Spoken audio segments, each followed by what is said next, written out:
Hi everyone, this is युक्ति Belwal and जैसे कि आप जानते हैं कि इस चैनल पे मैं एमबीबीएस अब्रॉड से जुड़ी इन्फॉर्मेशन देती हूँ। आपको पता होगा कि अभी लास्ट संडे मैं कोटा में थी और कोटा एक ऐसा शहर है जहाँ पे जो बच्चे आते हैं वो बेसिकली कोचिंग ले रहे होते हैं नीट के लिए।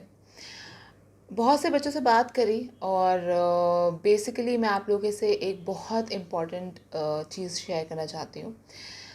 कई बार बच्चों के दिमाग में क्वेश्चन होता है कि कितने मार्क्स पे वो डिसाइड करें कि उन्हें अब्रॉड जाना चाहिए या रिपीट करना चाहिए। आई एम श्योर ये सवाल आप लोगों के दिमाग में भी आता होगा कि क्या मेरे 350 प्लस आए तो ही मैं अब्रॉड जाने लायक हूँ, या अगर मेरे इतने मार्क्स आए तो मुझे एक और ड्रॉप लेना चाहिए। सो बेसिकली क्या होता है कि मैं अगर आप लोगों को बताऊँ कि जो स्टूडेंट क्वालिफाई होता है, ठीक है, that means approximately 150 and plus and up to 500, okay, इन सभी बच्चों के साथ एक ही कहानी होती है। यानी कि इनका इंडिया के गवर्नमेंट कॉलेज में नहीं हो पाता और प्राइवेट कॉलेज में अगर इनकी पेइंग कैपेसिटी नहीं है तो प्राइवेट कॉलेज में भी ये नहीं ले पाते। सो अगर आप 150 लेके आते हैं या फिर आप 450 500 लेके आते हैं, आपका एडमिशन गवर्नमेंट कॉलेज में तो नहीं हो सकता है, ये आप सभी लोग जानते हैं। इस वक्त जनरल कैटेगरी में अगर आप जाएं तो 600 प्लस से ही आप उम्मीद कर सकते हैं कि आपका इंडिया में आ सकता है, जो कि ग्राउंड रियलिटी है।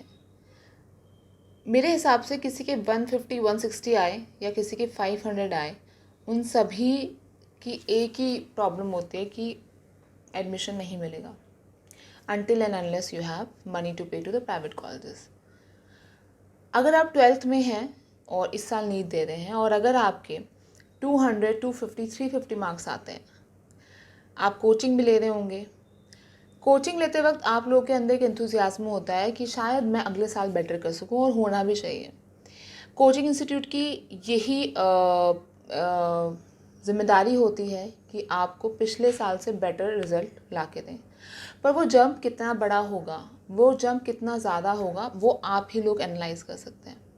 नॉर्मली मैंने देखा है कि 100 मार्क्स से ज़्यादा का जंप कोई स्टूडेंट नहीं ले पाता है, but of course there are exceptions where students have outperformed it. तो मैं आप लोगों से यही कहना चाहती हूँ कि जो नीट का एग्ज़ाम होता है वो फिज़िक्स केमिस्ट्री और बायो तीनों सब्जेक्ट का होता है। बहुत से बच्चे बायोलॉजी में बहुत अच्छा परफॉर्म कर देते हैं, लेकिन फिज़िक्स केमिस्ट्री में नेगेटिव मार्क्स आने की वजह से उनका स्कोरिंग बहुत कम हो जाता है। अगर आप लोग अपनी जर्नी स्टार्ट करना चाहते हैं, मेडिसिन पढ़ना चाहते हैं, तो अपना साल वेस्ट ना करें। अगर आप देखा जाए कि इंडिया में अगर किसी को सीट मिलती है, गवर्नमेंट सीट की बात करें, तो उस बच्चे को 2 से 3 साल मिनिमम लगते हैं to enter into a government college. 3 साल अगर वो मान के चलें, प्लस 4.5 साल की एमबीबीएस और 1 साल की इंटर्नशिप, तो ड्यूरेशन अपने आप में ही बहुत ज़्यादा हो जाता है। अगर आप जर्नी सही टाइम पे स्टार्ट करेंगे तो सही टाइम पे ख़त्म भी कर पाएंगे। सारे पेरेंट्स और स्टूडेंट्स से मेरी यही रिक्वेस्ट है कि अपनी एमबीबीएस की जर्नी शुरू करना बहुत इम्पॉर्टेंट है। अगर आप 150 से 500 मार्क्स तक ही ला सकते हैं तो एक अटैम्प्ट देने के बाद भी आप एमबीबीएस अब्रॉड का डिसीजन ले सकते हैं, क्योंकि एक और अटैम्प्ट देंगे, एक और अटैम्प्ट देंगे, आपके 3 साल वेस्ट होंगे, जो शायद आप 3rd ईयर ऑफ एमबीबीएस में पहुंच सकते हैं। इसी मैसेज को मैं आप लोगों को देना चाहती हूँ। दूसरी बात, निराश मत होइए। अगर आप नीट में क्वालिफाई करते हैं या एवरेज मार्क्स लेके आते हैं तो आप ये मत सोचिए कि आप डॉक्टर बनने लायक नहीं हैं या डॉक्टर नहीं बन सकते। जो नीट के मार्क्स होते हैं वो एक कंपटीशन के एग्ज़ाम्स के मार्क्स होते हैं, कंपटीशन होता है वो एक सीट पाने के लिए, क्योंकि इंडिया में सीटों की कमी है और जो सबसे ज़्यादा मार्क्स लाएगा उसी को सीट मिलती है। लेकिन आगे की जर्नी इस नीट एग्ज़ाम से बहुत अलग है।